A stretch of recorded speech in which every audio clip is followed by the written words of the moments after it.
Katerina Jakob watched the German soldiers flee. Streaming from the east, that's what she was seeing. Allied bombers flew above them. She thought they all might die, and then soon there was the silence of all the SS men. When the sun rose the next morning, it was the 1st of May, and they all sang the Internationale. They all sang the Internationale.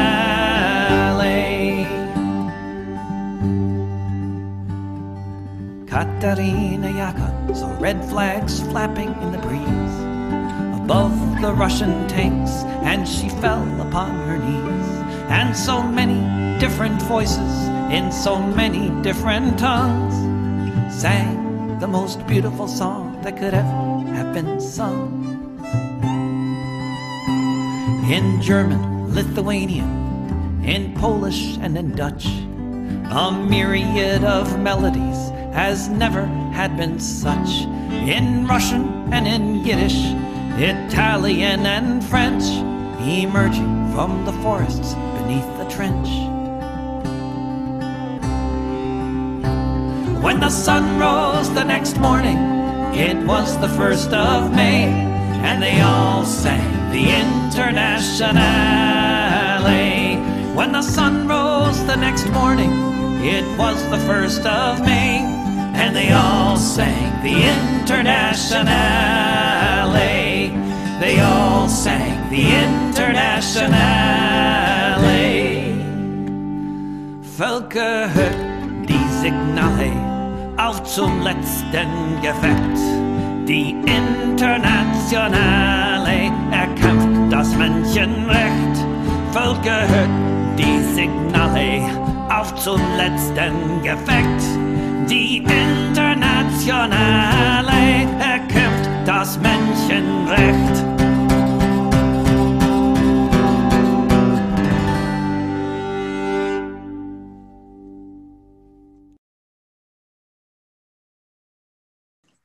Hello and welcome to Revolutionary Socialist Review for February 11th, 2021. Wow, already into February. Man, my birthday's next week. I'm going to be 67 years old. that kills me. I never thought I'd reach that age, but we'll see how much farther I get. In the meantime, I'm Chris Driscoll, and along with me is Rainer Shea. Rainer, how are you today, whenever you're listening? I've been thinking about Jimmy Dore and how to view him. Like after what happened with the Boogaloo Boys, where he uncritically repeated their claims of being aligned with the left. Yeah, I feel like it brought some defending issues BLM. Defending BLM. Yeah, was the claim. Yeah. Jimmy Dore has really been a notable part of our political scene lately with his taking the squad to task, which he was right to do. Yeah. And then after this crisis with the MAGA people storming the Capitol happens, he was confronted with the decision: do I disavow the MAGA side, or do I start cozying up to whichever part of that side is willing to be friendly with me and pretend they're on my side? And he made a choice that is significant given our current climate of rising fascism and rising threats of violence from right-wing paramilitary organizations. Yeah. I don't much agree with Jimmy on that, on the whole idea of right-left coalition, or that the idea that, some of these militias within the Boogaloo Boys are actually pro-working class in any way. However, some of them are made up, much of, or at least in some parts of working class people. I think probably more the aristocracy of labor than the industrial heart of labor. Yeah, it is true that some of those militias did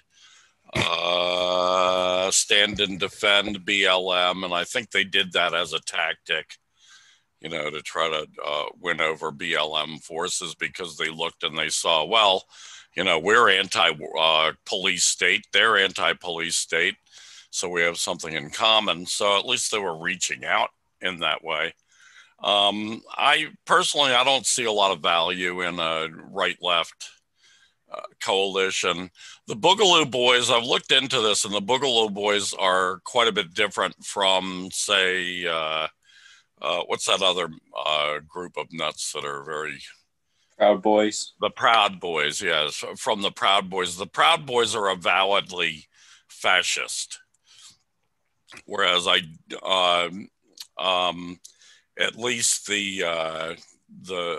so several large Jewish groups say that they are not fascist, that they are not anti-Semitic or racist per se, that's not their focus.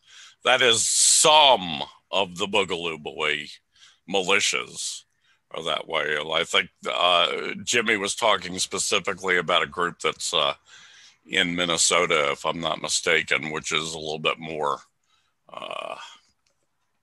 progressive state than most are. My mother's from Minnesota, so I know it pretty well. And I've had many good friends who live there. So, yeah, it's not quite the same thing as dealing with the outright fascists. And in principle, there's nothing wrong with reaching out to working class people who are involved in that. We certainly agree with the idea that being armed in this day and age, and armed militias in this day and age, is a damn good idea for all working class people in this country. However, on balance, while I won't condemn Jimmy for what he was saying, he had this guy, one of the militia guys on there, who was quite unoffensive. I mean, he was not racist in any way. He claimed to be an anarchist, although he was like one of these, I think he was one of these right-wing, and caps. That's what they call them. I'm trying to think of the word. Is capitalist supporting, libertarian, basically. He's more of a libertarian than an anarchist, but he called himself an anarchist. He was not offensive in any way. Although I would not seek him out first. I mean, if I was going to seek out, which I will and have done, if I were to seek out anarchists to block with, they would be socialist anarchists first and foremost, which is, 90% of anarchists are socialists. Utopian socialists, but nonetheless, they're socialists. So we have something in common. They're a legitimate traditional part of the working class movement worldwide, although not the best part and not the part that the working class really needs. We can work with them on some occasions and some types of coalitions. With these right-wing types, and this guy was, in my opinion, right-wing, differing from Jimmy. I think Jimmy has this idea that my old mentor and boss, Ralph Nader, always had. I mean, he's had it for like 50 years of right-left coalitions, and very similar to the ideas that Caleb Maupin, our friend Caleb, who's been on this show a few times, puts out this idea of reaching out to, I think they overemphasize the idea of how many working class people are in that category.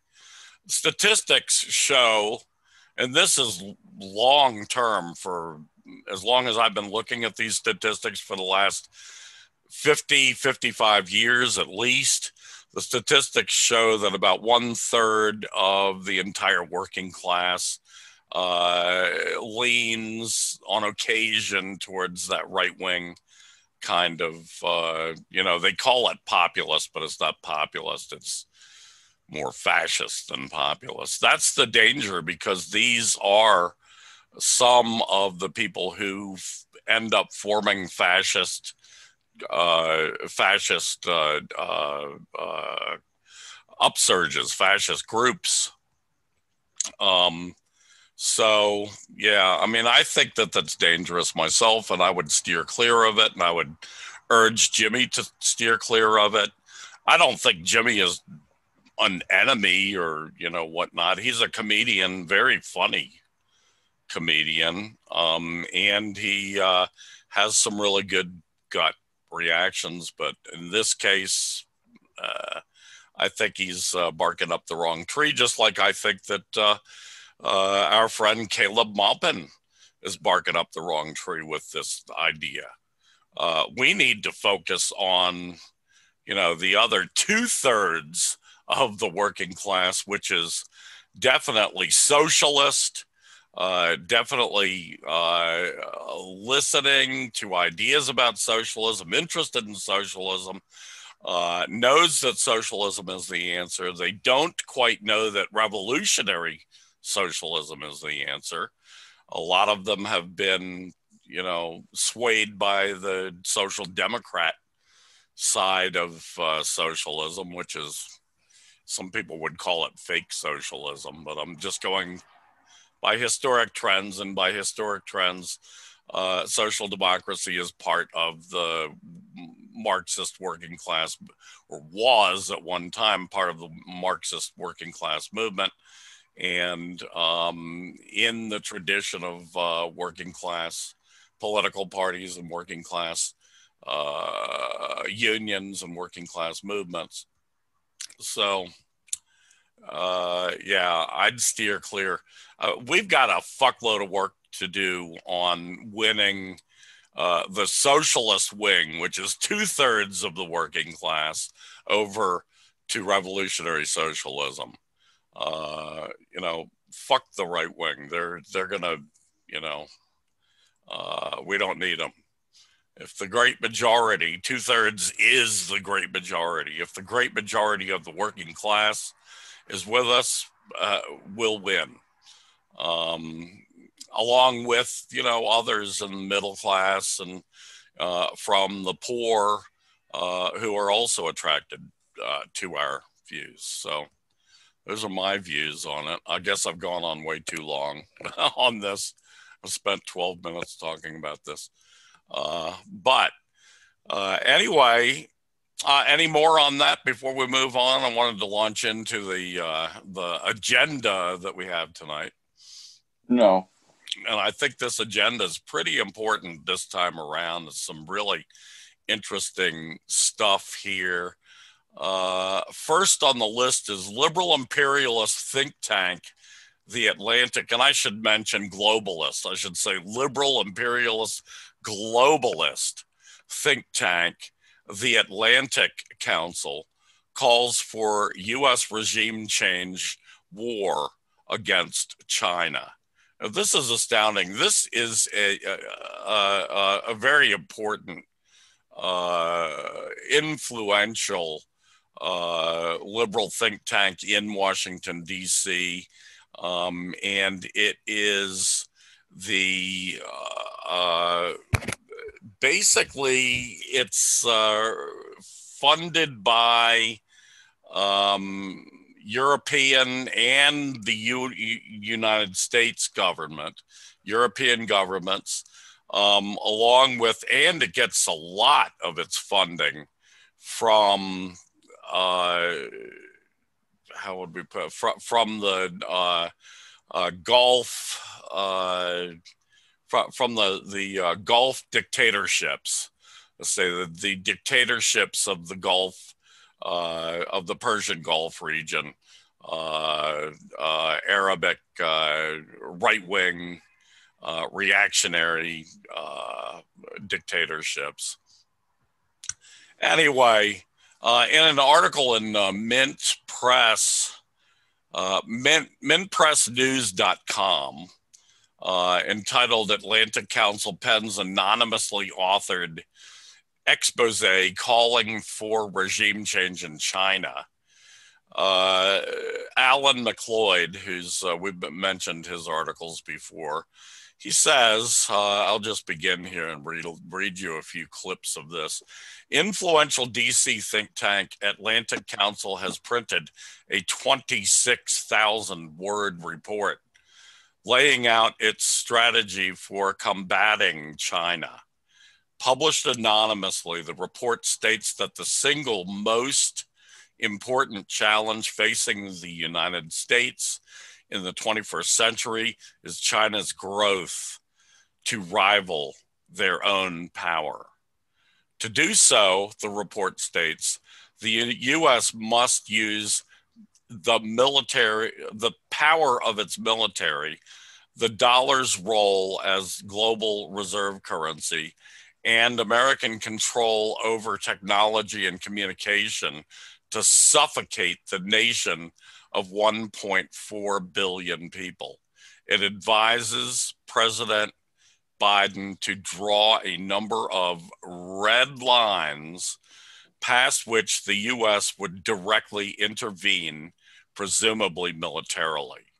These include China's attempt to expand into the South China Sea, an attack on the disputed Senkaku Islands, or moves against Taiwan's independence.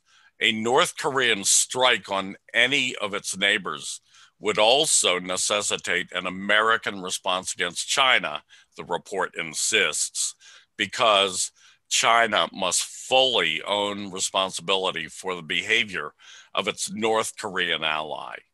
Any backing down from this stance, the Council states, would result in national humiliation for the United States. National humiliation.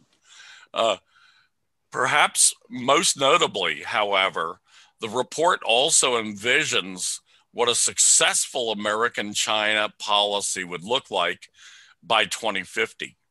The United States and its major allies continue to dominate the region. This is a quote from the report. Continue to dominate the regional and global balance of power across all major indices of power. That's their, strategic dominance overall in land, sea, air, and in space. That the head of state, Xi Jinping, has been replaced by a more moderate party leadership, and that the Chinese people themselves have come to question and challenge the Communist Party's century-long proposition that China's ancient civilization is forever destined to an authoritarian future. In other words, that China has been broken and that some sort of regime change has occurred.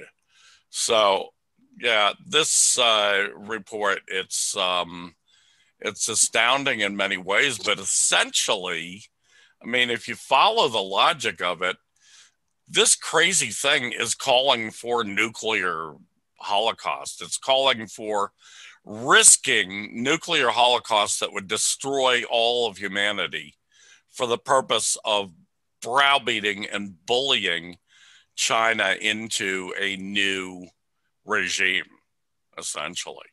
It's quite astounding, really disturbing, I find. I mean, this Atlantic Council, it's had in the past, it's had many people from both the Democrat and Republican parties who have gone directly out of Democrat and Republican administrations, as they call it. I call it regimes, right into the Atlantic Council.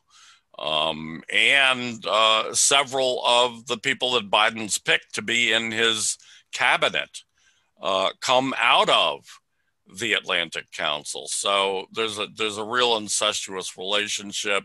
The Democrats, traditionally more than the Republicans, have supported it. The Democrats being the more globalist of the two parties.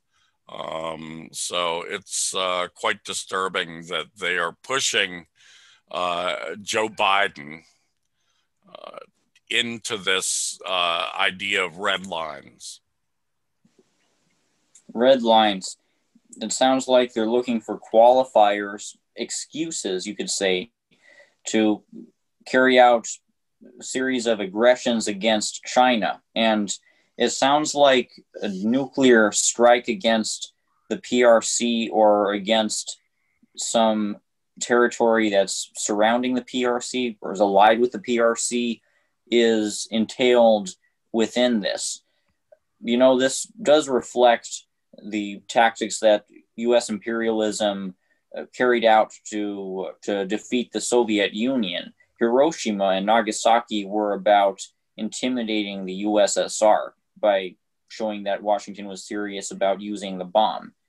And this long-term plan that the Atlantic Council envisions, where the PRC has been reduced to something more subdued, and they call this idealistic future leader a more moderate leader compared to Xi Jinping.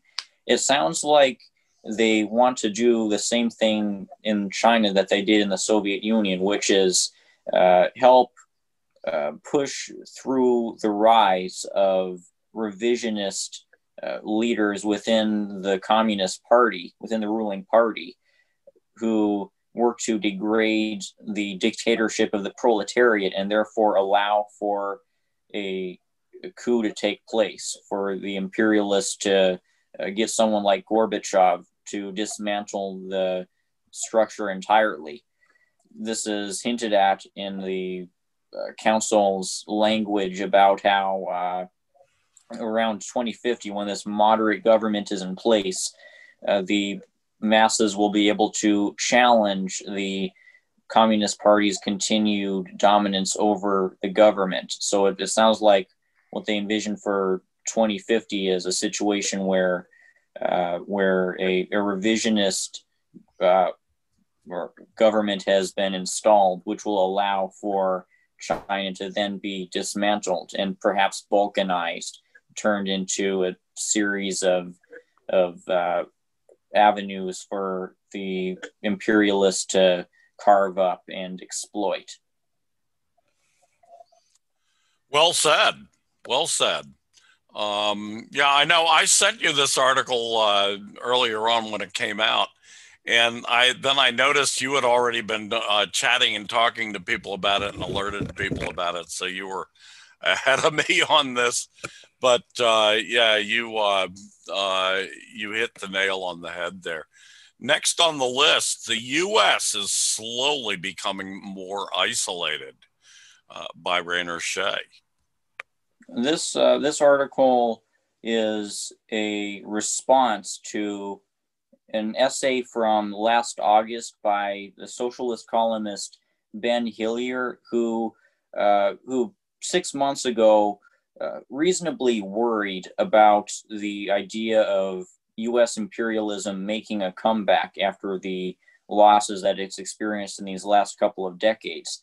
Hillier worried that U.S. hegemony could emerge within a growing anti-China geopolitical bloc.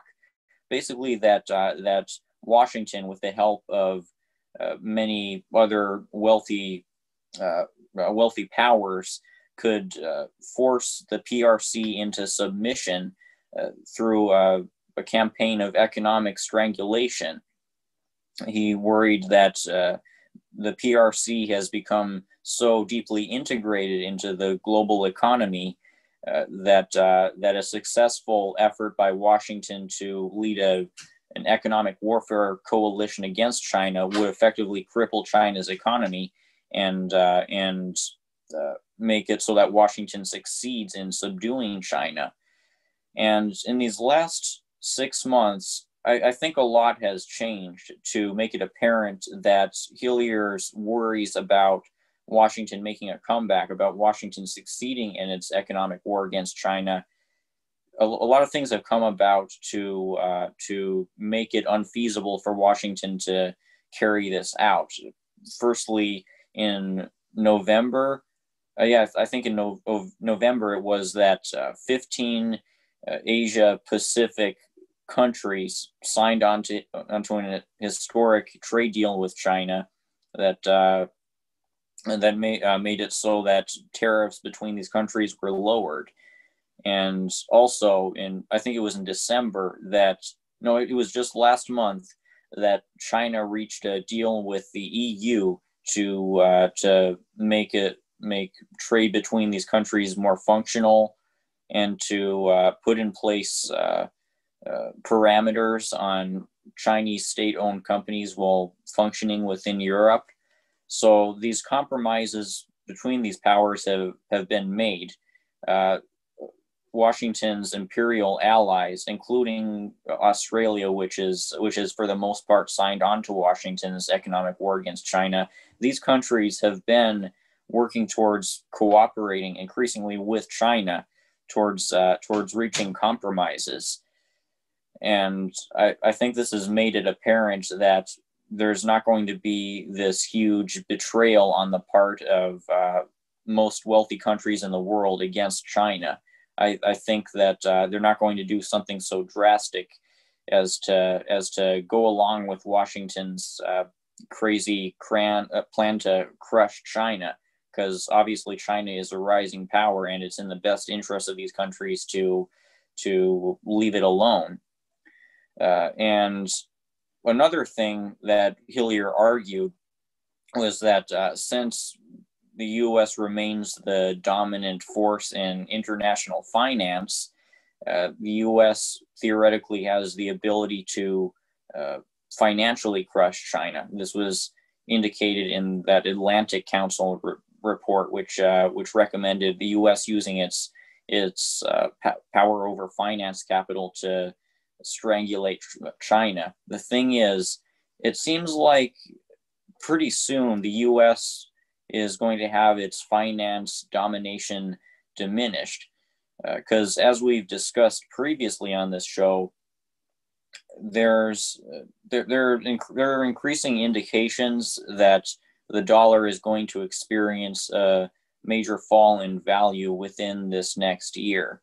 We've talked about the predictions of the economist Stephen Roach, who predicts that by the end of 2021, the dollar will have decreased in value by around 35%.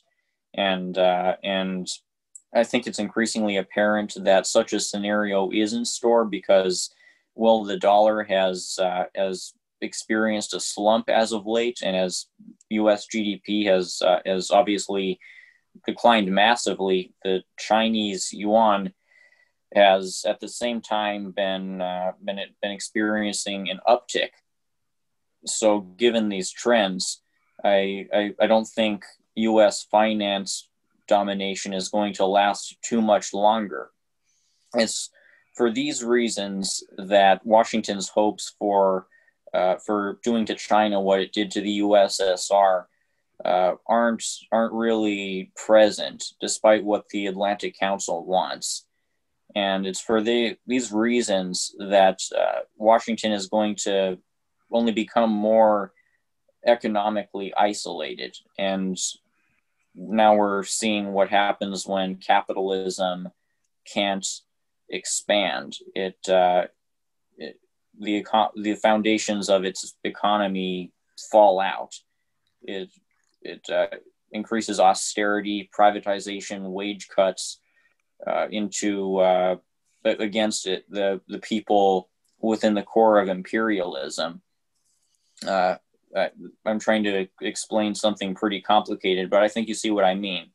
we're in a situation where the U.S. capitalism isn't able to expand, so imperialism is turning inwards, and the contradictions of capitalism are getting furthered, and the intensification of class struggle is inevitably going to intensify because of this. Yes. Well put. When I was reading this article, I think you made pretty much the right points. This is still a dangerous animal, as we keep saying. This U.S. empire is able to inflict a lot of damage in the world, and the more desperate they become, the more damage they will attempt to inflict. I was struck reading your figures for how much of reserve currency now in the world is the American dollar. And I think most people would probably read that in an ahistorical way. They would look at it and say, wow, 60%. The Americans control 60% of all the money that's used for trade throughout the world. That's really powerful. And yes, it is very powerful. However, I look at it in a historic way. When not too long ago, 20 years ago, that figure was more like 80 to 90%. So the U.S. has fallen drastically over the last 2 decades. The U.S. dollar as a reserve currency. I mean, at one point there was a total hegemony, and pretty much only the U.S. dollar was used in international trade. And they had this whole SWIFT system set up. They still have it set up. That was basically at that time the only bank, you could call it, exchange, international exchange that through which people could trade, and they dealt in dollars. They still deal in dollars. The difference now is that Russia, China, Iran, Venezuela, many other countries have set up alternative exchanges that use other currencies.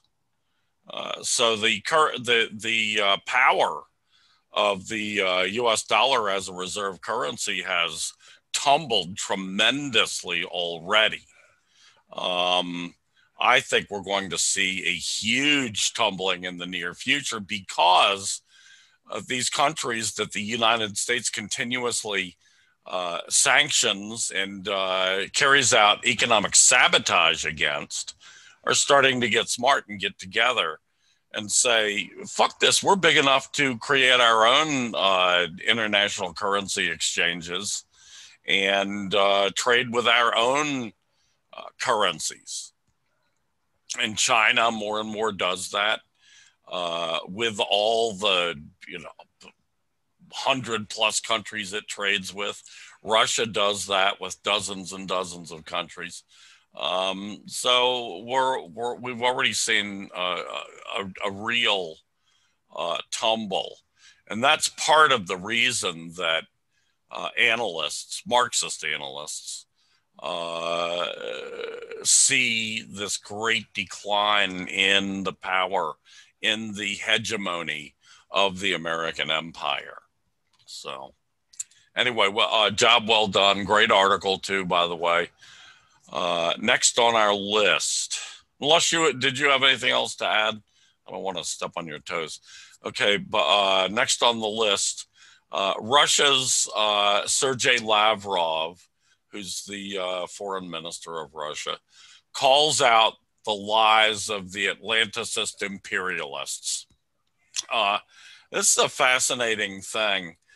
Russia is visibly becoming more and more perturbed, let's say, with the American hybrid war on them, with the sanctions and so forth, the unfair quality of these sanctions because they're sanctions based on lies, based on imperialist lies. Um, and they have said just in the last couple of months that they are going to take the kid gloves off, that they're not going to bend over backwards as they've done in the past, trying to accommodate the Americans, which seems to have elicited the response from the American empire of more and more and more of the same, more bullying, more sanctions, more hybrid asymmetrical warfare against Russia. And so they are pretty miffed. And as a result, Russia's very well-known foreign minister, Sergei Lavrov, he's one of my heroes, by the way. I really think highly of Lavrov. He met on this past Sunday with the European Union's foreign policy chief, Josep Borrell. Borrell visited Moscow, and Borrell said afterwards he had conveyed the EU's unhappiness with the jailing of Navalny. Quote, I have conveyed to Minister Lavrov our deep concern and reiterated our appeal for his release and the launch of an impartial investigation of his poisoning, he said. But his remarks were overshadowed by Sergei Lavrov's forceful rebuke, in which he repeated his doubts about the West's conclusion that Navalny was poisoned with a military grade nerve agent, a conclusion that German Chancellor Angela Merkel personally announced in Berlin, where Navalny was treated. Overall, it was a disastrous performance by Borrell. And I am reading here from an article by Moon of Alabama, which appeared in Information Clearinghouse. You can look for informationclearinghouse.com, I think it is, to find that. And the article is entitled, The EU is an Unreliable Partner, Russian Foreign Minister Lavrov says.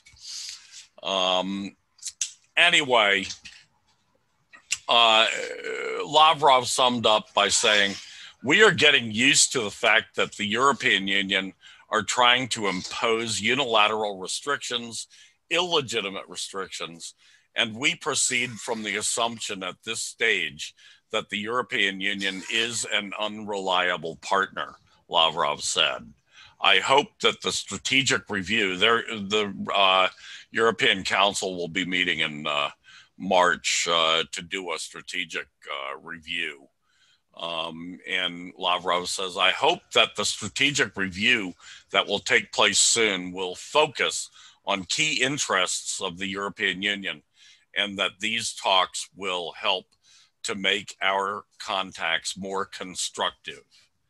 Adding an exclamation point to Borrell's troubled visit, Russia expelled 3 EU diplomats from Germany, Poland, and Sweden for attending demonstrations in support of Navalny, an EU diplomat said.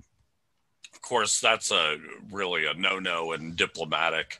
You know, it's not done in diplomatic circles to attend when you're an ambassador to a country to attend the opposition rallies and encourage them. That's considered interfering in meddling, and it is meddling in another country's internal affairs.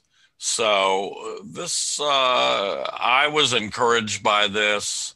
I've been saying for a long time, a lot longer than they have been doing so, that Russia and China, for that matter, need to take the kid gloves off and to forthrightly head-on address this American imperialist belligerence and bullying, because when you don't meet it head-on, it shows weakness to the Americans. And the Americans, the American imperialists, the imperialists in Washington, D.C. who run America, they think in these, dog-eat-dog terms of weakness is something we can pounce on. And so this is an enablement. It's an encouragement by Russia and China when they're, trying to be diplomatic and bend over backwards to accommodate the other side and, consider the other side's point of view, blah, blah, blah. Fuck that shit. Seriously. That's not the way to do business with the American empire. If you are being threatened by the American empire, you've got to threat back. And it's got to be credible threats. Those are my opinions. Looking more and more like Sergei Lavrov and Vladimir Putin are starting to come over to my side of thinking. Rainer?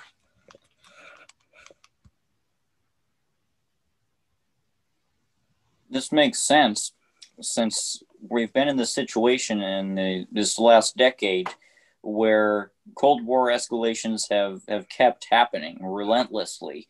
It doesn't matter who's president. Washington just keeps adding on the sanctions and the interference and the information warfare and the proxy warfare. And now these diplomats, they do this. And I wonder what these diplomats were expecting when they did this. Perhaps they were hoping that Russia would roll over for them. And if so, they got they got a lot more than what they expected.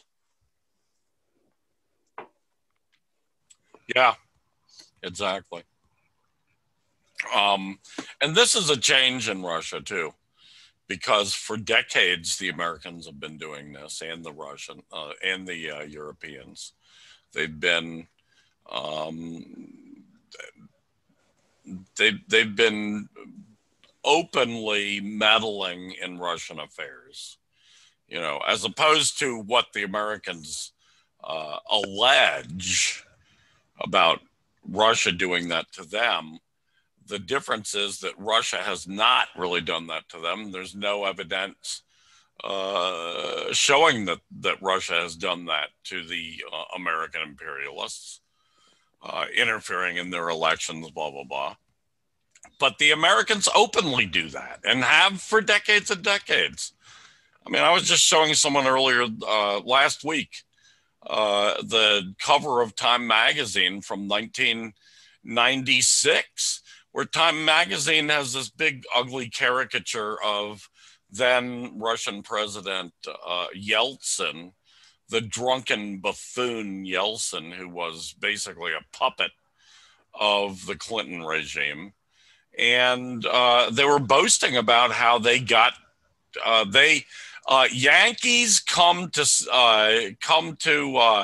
the rescue. That was the headline. Yankees come to the rescue, to Yeltsin's rescue. And so the idea was that the Yankees got Yeltsin reelected in 1996. And of course, it was true. They weren't lying on that. They were absolutely true that they meddled in Russian elections, just like they have attempted every fucking election since Russia became since the Russian Federation became a country back in 1992, early 1992. So yeah, it's irksome on so many levels. Okay, anything else on that? No. Good. We can move on to anti-communism. I'm sorry, anti-communist propaganda serves to demobilize the masses. Rainer Shea, take it away.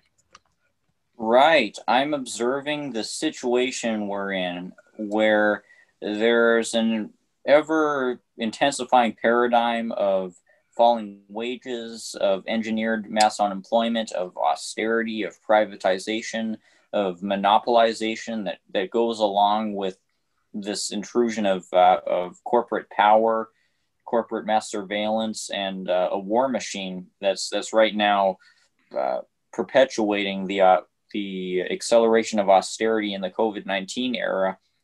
And while Americans are subjected to these conditions, there's this ideological poison that they're being fed, which is designed to demobilize them, to steer them away from revolutionary socialism, from a real revolutionary consciousness. And this pertains to war propaganda. I've observed that that educating people properly on foreign policy, on geopolitics, when it comes to countries like China and the DPRK and Cuba, and the real history of the USSR, these are the types of information that can very easily radicalize a democratic socialist to a full-on Marxist-Leninist, because they no longer believe the BS about Xinjiang genocide and Kim Jong-un is a dictator, so on. But the imperialists don't like that. They don't like how easy it can be to flip these Bernie bros into so-called tankies who uphold the immortal science of Marxism-Leninism. They don't like that, so they entrap the masses in a perpetual series of lies about the torment of the Uyghurs. That's what The Economist recently put out their dramatic headline with red barbed wire. I think it was colored red. It would make sense if they did something so over the top. They're perpetually putting out these manipulative statements to keep U.S.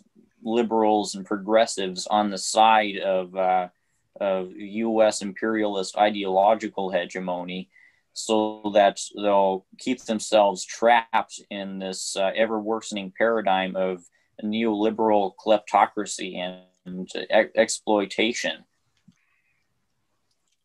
Yeah. The religion of anti-communism, it's deeply ingrained in the American psyche. It has been for a long time, although it has also deteriorated quite a bit. Looking on the positive side,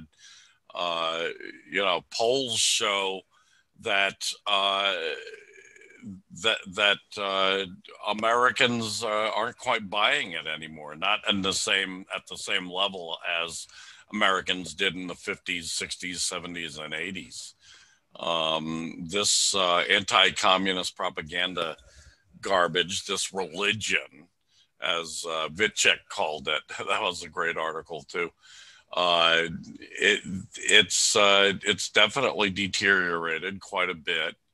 Most young people, youth, 18 to 30, for example, no longer buy the whole anti-communist garbage. They don't buy the idea that we should be going to war over these ideological concerns. They don't buy the idea that competition from other countries equals something that you should risk the whole fucking world, the whole future of humanity over, risk nuclear holocaust over.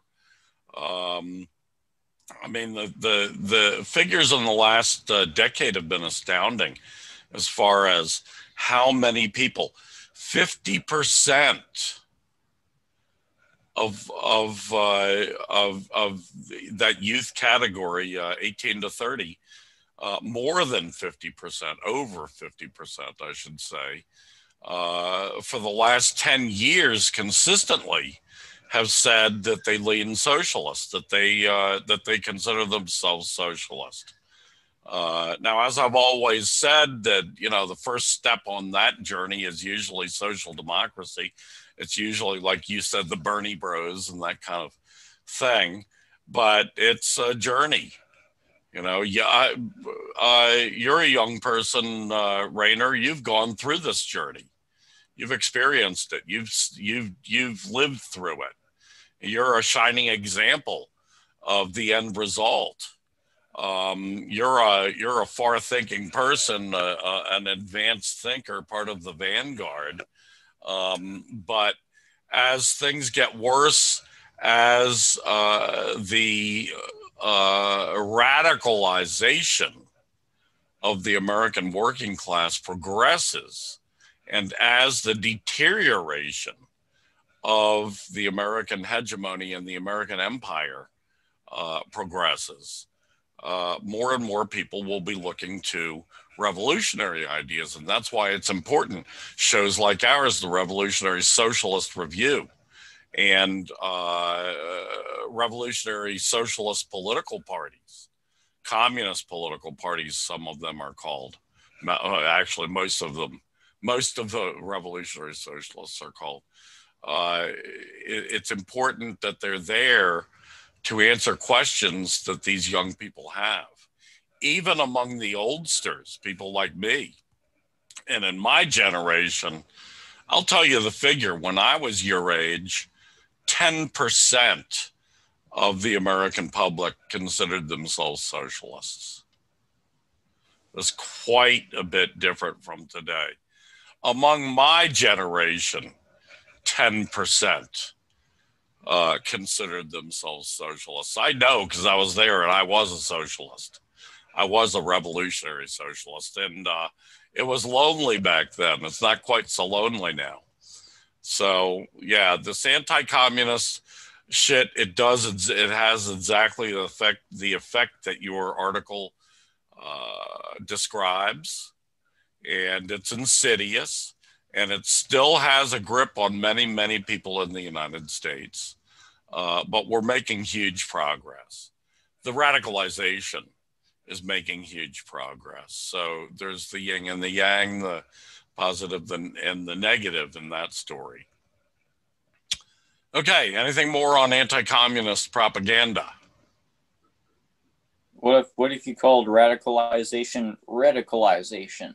I once called it that totally by mistake on Twitter, but it worked perfectly.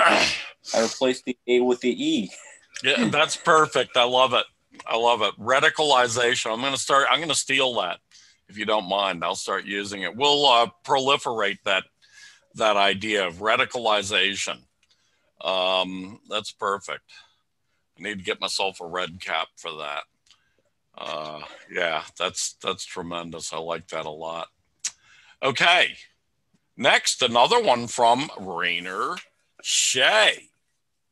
The U.S. and Israel are tyrannical. That's certainly the truth of all truths in this world today.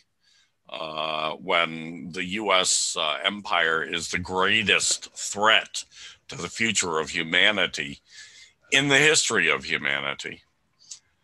The U.S. and Israel are tyrannical, not China and the DPRK, which is North Korea.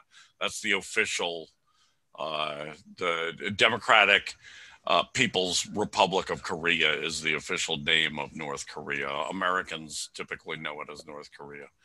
Anyway, Rainer Shea, this is another one by you, so take it away and let's hear what you've got to say.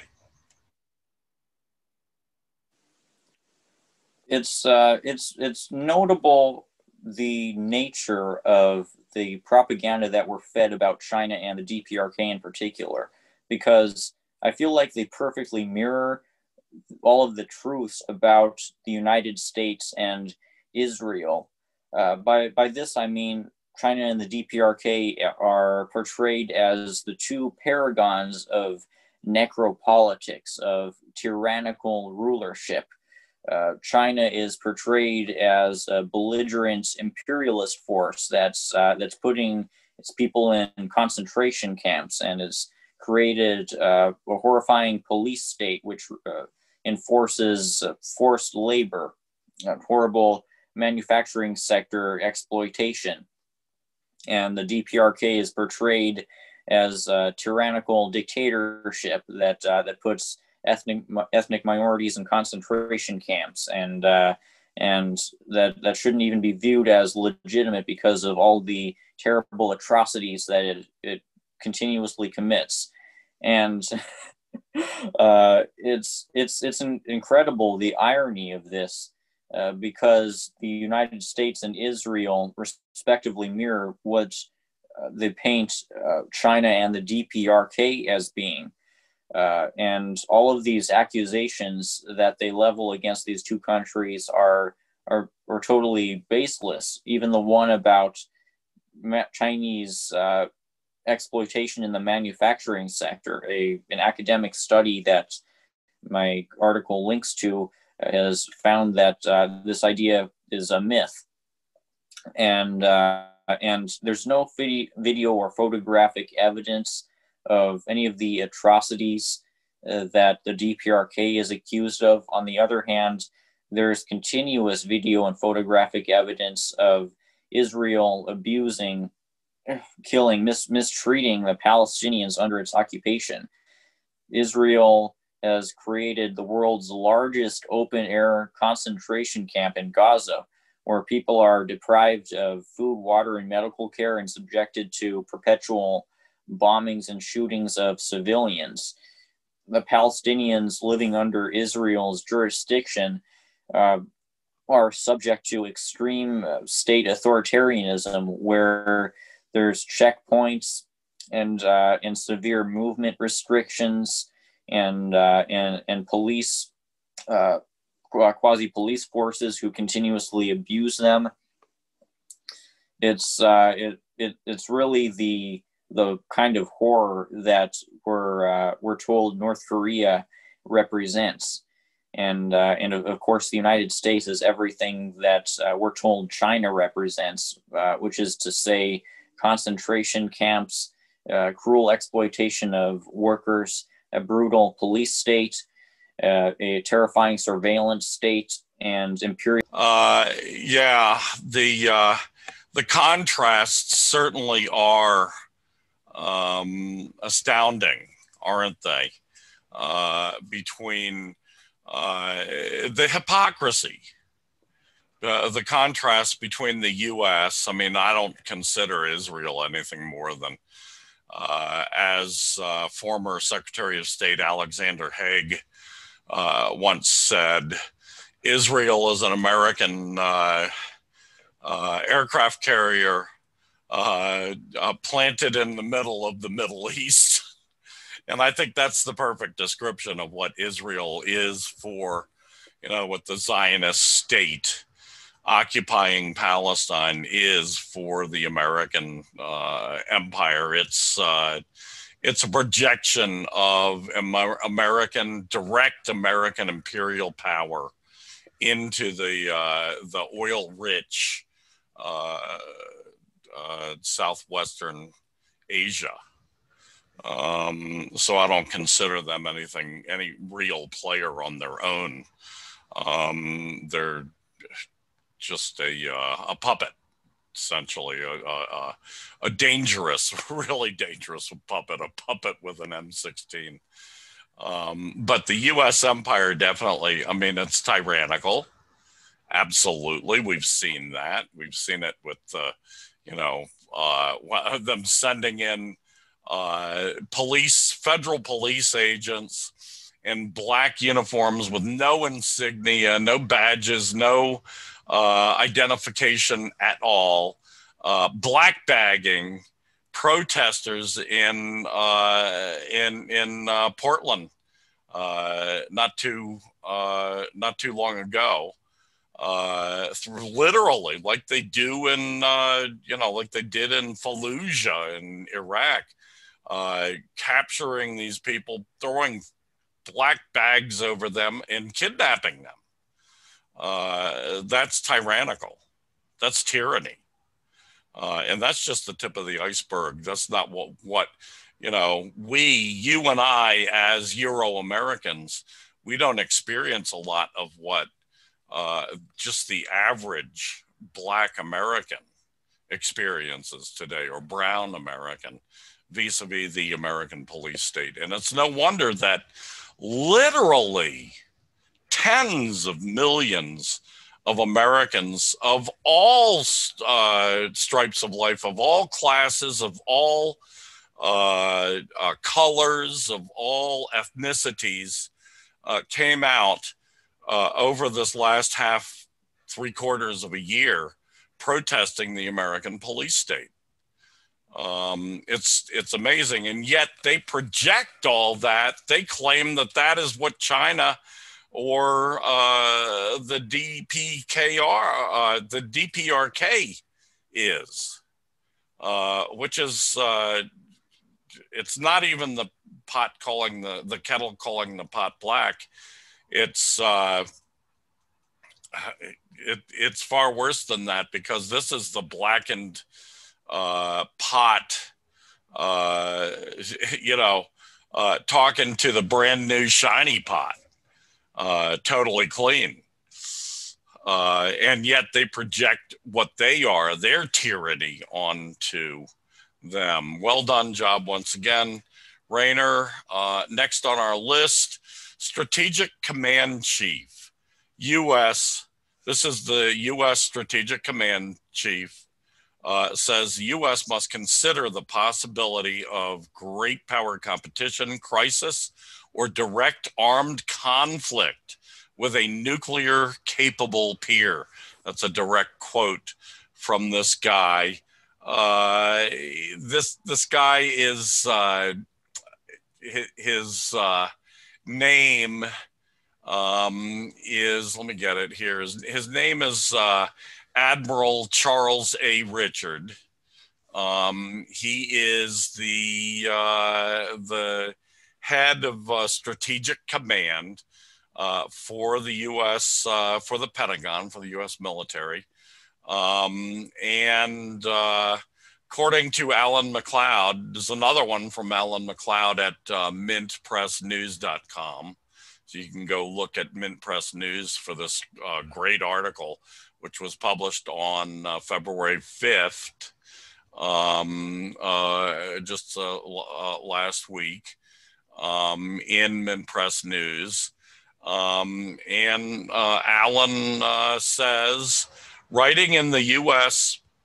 Naval Institute Journal, Admiral Charles A. Richard warned that the military must consider the possibility of great power competition, crisis, or direct armed conflict with a nuclear capable peer, and update and modernize its approach to its two principal adversaries. And of course, this guy, Admiral Charles A. Richard, he's talking about starting a fucking nuclear holocaust, a nuclear exchange, a nuclear war, because that's what direct armed conflict with a nuclear capable peer would be. To go on, there is a real possibility that a regional, and this is a direct quote from Admiral Richard, there is a real possibility that a regional crisis with Russia or China could escalate quickly to a conflict involving nuclear weapons, he wrote.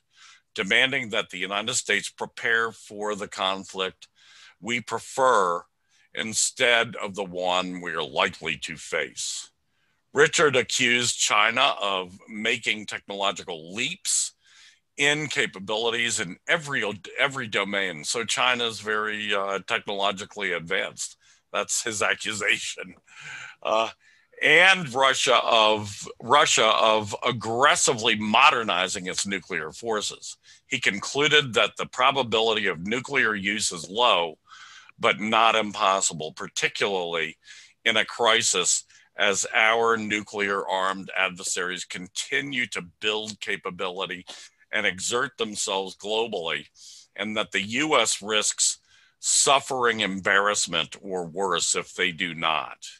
The Admiral's words closely echo a recent report from the Atlantic Council, which was our first topic tonight, a body that is filled with top American generals and closely linked to NATO. So there you have it, Rainer.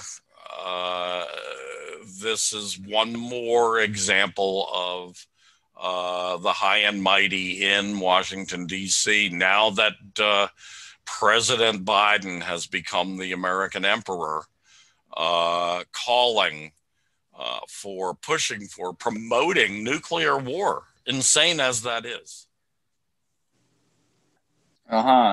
It's something that the U.S. has seemingly been tentatively, you could say, flirting with for this last decade, since Obama's pivot to Asia happened, since the Cold War with Russia was, you could argue, restarted in 2014 with the fascist Ukraine coup that started a proxy war with Russia on behalf of Washington. These escalations have gone along with attempts to rationalize the idea of nuclear war, or you could say rationalize the fact that Washington is greatly increasing the potential for nuclear war. Last week we talked about how the Bulletin of Atomic Scientists says that that we're now closer than ever. It's now likelier than ever that nuclear war will happen. We're 100 seconds to midnight in the scale of war risk for nuclear war, which is compared to 2 minutes to midnight a couple of years ago, which was the highest it's been, I think, since 1953, which puts things into perspective.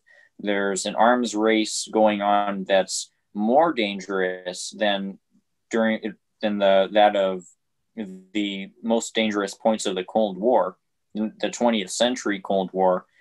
And the national security state is trying to justify this seemingly by acting like Washington is simply responding to an extreme series of provocations by Russia and China.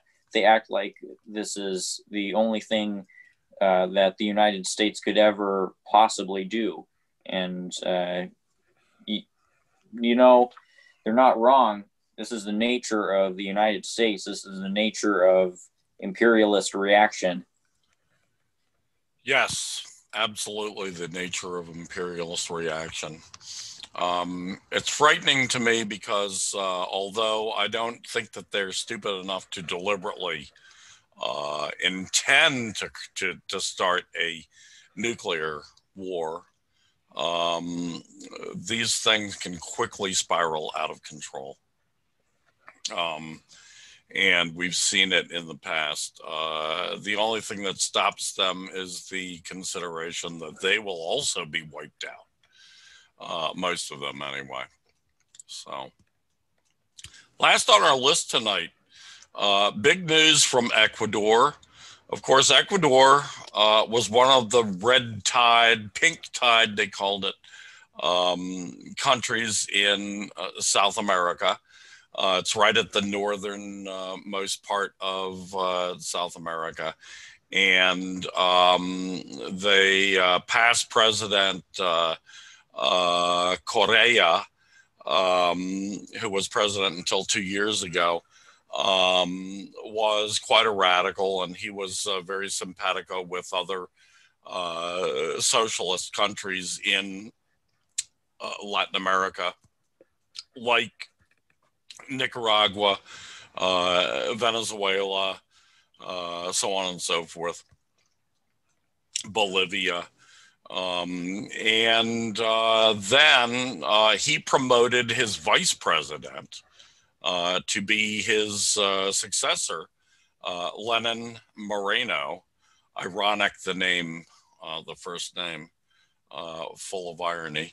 And Lenin Moreno ran as a successor to President Correa, and he won on that basis. In other words, on the basis of the working class in Ecuador thinking that he was going to be like President Correa.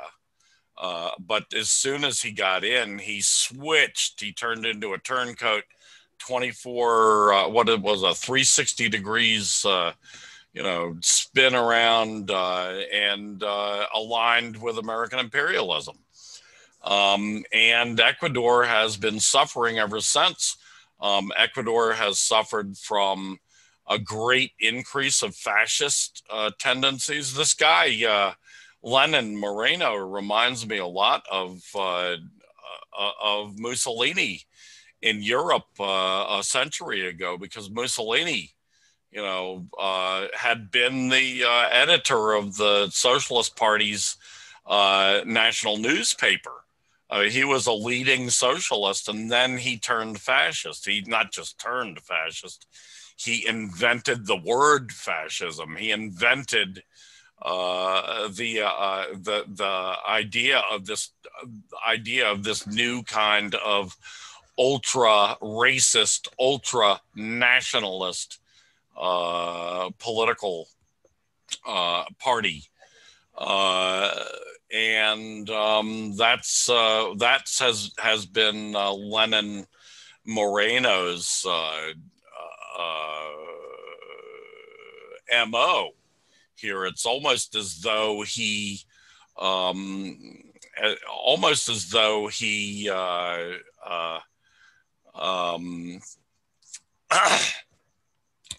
had been an understudy had been studying Mussolini. But anyway, in Ecuador, the first round of the Ecuadorian presidential election happened, and Andres Arus, I think that's the way his name is pronounced, Arus, who was a protege of former President Rafael Correa, won the election as the top vote getter, but he didn't get a clear majority. Many parties running. So he will be advancing to the, I think it's April 7th. April 11th runoff election. However, another candidate, also a person who used to be a leftist, Yaku Perez, comes from a left political party, but has turned right wing, and is supported by the American government, by the right wing of Ecuador. He came in second place, so he will be most likely, I think, in the runoff against the left candidate, Andres Arus. Meanwhile, prior to the election, where is it here? See if I can find this. Prior to the election, the outgoing president, Lenin Moreno, he started going through a whirlwind of a scramble to privatize the country's central bank and to privatize many other crucial parts of the country. He fast-tracked an emergency law that was dubbed the Humanitarian Support Organic Law, which would lock down the central bank, siphon it from the public sector, and place Ecuador's financial sovereignty at the whims of private interests. So, in other words, his outgoing move was to attempt to sabotage Ecuador's economy even more than it has already been sabotaged by Lenin Moreno's poor economic showing. The South American nation is currently suffering through its worst economic crisis in decades.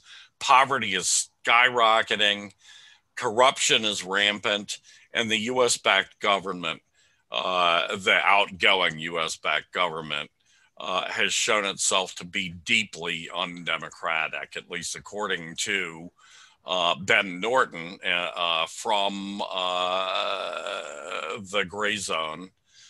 You can go to thegrayzone.com and find his articles and videos. And Ben Norton has been in Ecuador over this time, over this electoral period and through the election, so that he could report on what was going on there. And his reports are really, really important, I think, really illustrative, and show why so much of the working class in Ecuador supported the socialist candidate Andres Aruz in this election, and why Andres Aruz is probably, it's looking good that he's probably headed to becoming the next president and displacing, removing Lenin Moreno, the incredibly ironically named Lenin Moreno. So there you have it. Latest news from Ecuador, and I think it's really important. It's shows that Latin Americans struggle to move towards democracy, towards socialism, is continuing, that the class struggle is continuing. And it also shows the existing power of the American hegemony, the American empire, especially in Latin America, which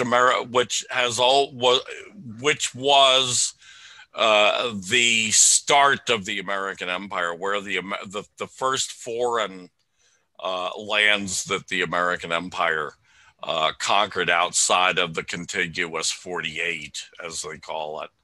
Of course, I mean, you can make a claim that imperialism existed for a long time prior to that, when they were marching their way across America, genociding Native Americans and Mexicans as well. However, the age of imperialism, as distinct from the age of colonialism, is pretty much considered to be the cutoff that Lenin talks about in his important work, Imperialism, the Highest Stage of Capitalism.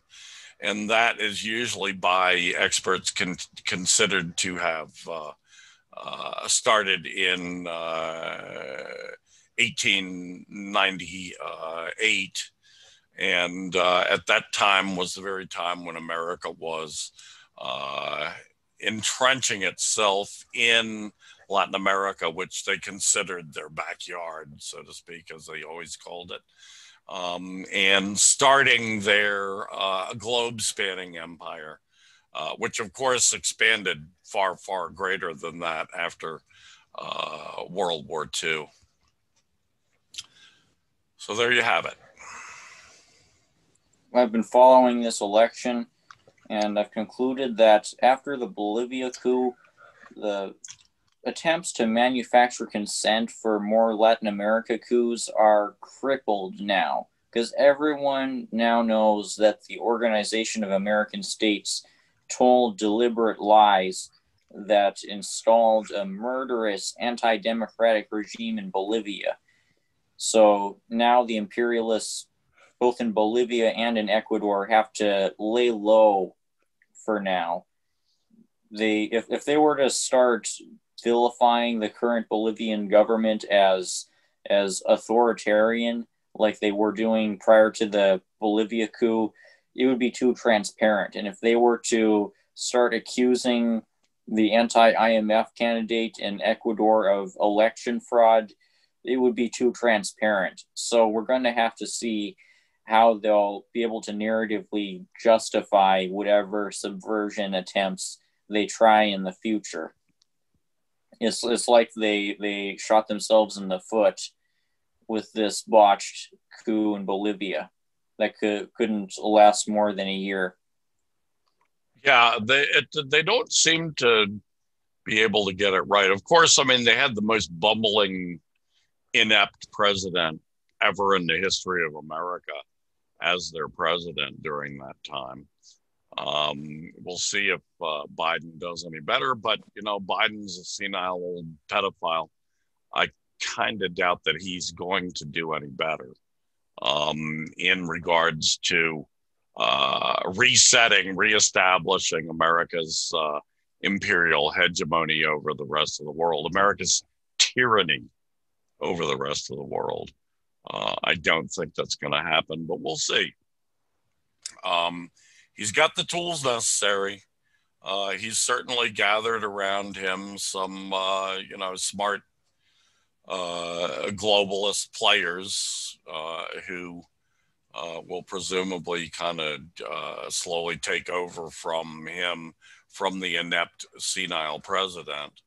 And they've got the top cop in the wings, Kamala Harris, waiting to step in. She's certainly a lot swifter, a lot smarter, and a lot younger than Biden. So who knows where this is going to go. Ultimately, though, in Latin America, I think they've already lost their hegemony. More and more countries in Latin America are just looking and saying, you know, why in fuck are we allowing the Americans to rip us off, to massively suck the lifeblood out of our countries? We'll see. We'll see how it goes, but I'm optimistic. I've got to say, I'm more optimistic than I have ever been in my entire life. And I think that there's good objective reason for us now to be more optimistic, because things are starting to improve for the working class as far as our political consciousness, as far as our becoming socialist, as far as our rejecting the institutions of capitalism. So we'll see. Anything else before we depart? No, but other than that, I'm glad to hear you're so optimistic. Just to hear this coming from somebody who's been in this for like a half century. Yeah, I think there's lots of reasons for optimism. That's no guarantee just because I'm optimistic. It's no guarantee, but there's never a guarantee. What there is the struggle. If we continue struggling, we will win. We might lose a lot beforehand, but we will win if we keep struggling. As the Maoists used to say, dare to struggle, dare to win. Right? Right. Okay. With that, I want to thank Rainer, as always. Yeoman's job there, Rainer. This time around, I think we had a real good discussion tonight, and hope that everyone tuning in got something out of it and enjoyed it too. Hopefully we can be a little entertaining as well as extremely informative. So with that, also, I'd like to thank all of you out there listening in and watching. Keep coming back for more. We'll be back next week. Until then, I bid you all, as Shakespeare said, I bid you all sweet adieu.